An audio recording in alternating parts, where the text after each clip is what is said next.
So yung guys, tapos na kami sa aming pagtatrabaho guys. May pupuntahan na kaming isang lugar na tsak na matutuwa kayo guys. Panoorin nyo lang po ito guys.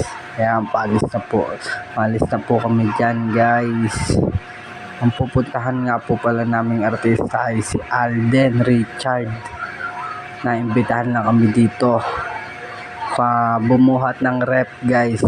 Ang nag-imbita pala sa amin dito ay ang kanyang PA na si Beron. Ayan guys, nandito na po kami sa subdivision ni Alden Richards.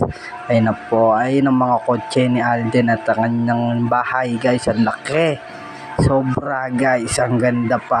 Ayan guys, so ang daming kotse ni Alden, pati yung mga nasa labas guys.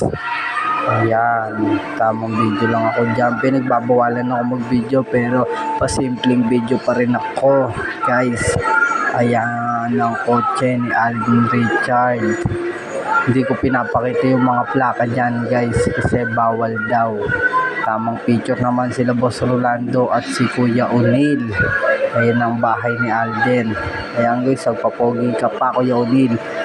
So yung guys, nandito na kami at nabuhatan namin ng rep. Hindi ko na nabidyohan ang aming pagbubuhat guys. At dadalahin na namin ito sa bahay ng PA ni Alden.